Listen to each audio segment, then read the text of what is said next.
ਕੁਝ ਸਾਲ ਪਹਿਲਾਂ ਕੁੜੀ ਦੇ ਵੱਲੋਂ ਲਵ ਮੈਰਿਜ ਕਰਵਾਈ ਗਈ ਸੀ ਅਤੇ ਇਹ ਵਿਆਹ ਕਿਸੇ ਹੋਰ ਕਾਸਟ ਦੇ ਮੁੰਡੇ ਦੇ ਨਾਲ ਕਰਵਾਇਆ ਗਿਆ ਸੀ, ਜਿਸ ਤੋਂ ਬਾਅਦ ਹੁਣ ਮਾਂ ਦਾ ਕਹਿਣਾ ਹੈ ਕਿ ਉਸ ਦਾ ਜੇਠ ਇਸੇ ਗੱਲ ਕਰਕੇ ਉਹਨਾਂ ਨੂੰ ਤੰਗ ਪਰੇਸ਼ਾਨ ਕਰਦਾ ਸੀ। ਕੁੱਟਮਾਰ ਕੀਤੀ ਗਈ ਅਤੇ ਕੁੜੀ ਦੀ ਪ੍ਰੈਗਨੈਂਸੀ ਟਾਈਮ ਵੀ ਅਜਿਹੇ ਹਾਲਾਤ ਬਣਾ ਦਿੱਤੇ ਗਏ ਕਿ ਉਹ ਰੋ ਰੋ ਕੇ ਕਮਲੀ ਹੋ ਜਾਂਦੀ ਸੀ।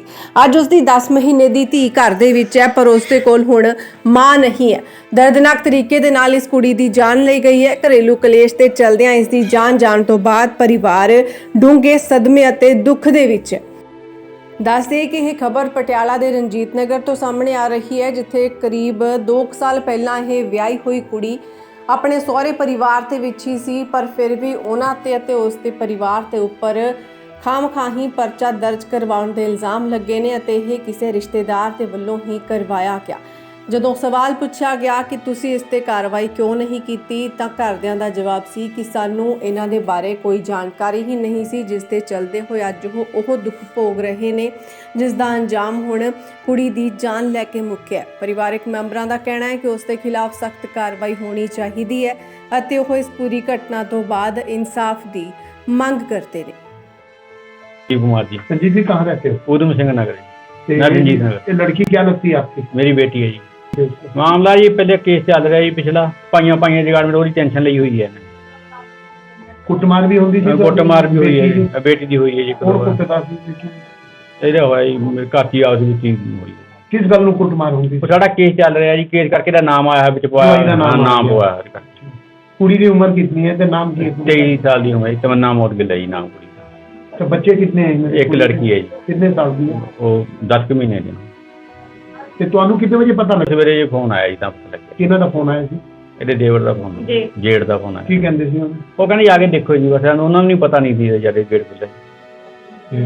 ਕੁੜੀ ਰਾਤੀ ਕੋਈ ਤੁਹਾਡੇ ਨਾਲ ਗੱਲਬਾਤ ਨਹੀਂ ਸੀ? ਨਹੀਂ, ਕੱਲ ਛੱਡ ਕੇ ਗਿਆ ਜੀ, ਮੈਂ ਚੰਗੀ ਭਲੀ ਛੱਡ ਕੇ ਗਿਆ ਕੱਲ। ਰਾਤੀ ਕੋਈ ਗੱਲਬਾਤ ਨਹੀਂ? ਨਾ ਰਾਤੀ ਕੋਈ ਗੱਲਬਾਤ ਨਹੀਂ। ਹੁਣ ਕਿੱਦਾਂ ਦੀ ਕਾਰਵਾਈ ਦੀ ਮੰਗ ਕਰਦੇ? ਕਾਰਵਾਈ ਦਾ ਜੀ ਉਹਨਾਂ ਜਿਹਨੇ ਟੈਨਸ਼ਨ ਦੇ ਰੱਖਿਆ, ਮੇਰੇ ਦੋਨੇ ਭਾਈਆਂ ਦੀ ਕਾਰਵਾਈ ਕਰੀ ਜਾਵੇ ਜੀ। ਜਵਾਈ ਨੂੰ ਵੀ ਮਾਰਨ ਦੀ? ਹਾਂ, ਜਵਾਈ ਨੂੰ ਮਾਰਨੀ ਬਹੁਤ ਧਮਕੀ ਦਿੰਦੇ। ਆਈ ਵਾਰ ਇਹਦਾ ਵਿਆਹ ਕਰਾਇਆ ਅਸੀਂ, ਮਤਲਬ ਪੰਡਿਤ ਹੈ ਇਹ, ਐਸੀ ਜਾਤੀ ਲੈ ਕੇ ਨਾ ਇੰਟਰ ਕੈਰਿਜ ਮੈਰਿਜ है ना। ठीक है जी, ठीक है। क्या नाम है जी? भारती शर्मा जी। कहाँ के रहने वाले हो? रंजीत नगर पटियाला से। ये लड़का क्या है? मामला जी ऐसे है, मेरे जेठ हैं, उन्होंने हमारे ऊपर केस कर रखा है जी, लड़ाई झगड़े का। उन्होंने हमें मेंटली तौर पे बहुत ज़्यादा परेशान किया हुआ है। उन्होंने इसके पति को भी जान से मारने की, लाते वगैरह तोड़ने की, और इसके इंटरकास्ट मैरिज पर ऑब्जेक्शन उठा के बहुत ज़्यादा परेशान कर रखा है, जिसके कारण इसको दिमागी तौर पे बहुत ज़्यादा दिक्कतें आ रही थी। बदनामियाँ कर रहे हैं इसकी, लोगों में कुछ अफवाहें फैलाते हैं, कुछ बोलते हैं, जिसके कारण इसको बहुत ज़्यादा दिमागी तौर पे परेशानी भुगतनी पड़ रही थी। और हाँ जी, और थोड़ा हस्बैंड वाइफ में भी इसी केस को चलते कहा सुनी चल रही थी, मारपीट भी एक आधी बार हुई है, जिसके कारण अब कल परसों भी हमारे पास आई थी, हम लेके आए थे इसको, समझा बुझाकर छोड़ गए थे। इनकी आपस में जो भी हुई होगी हमें नहीं पता।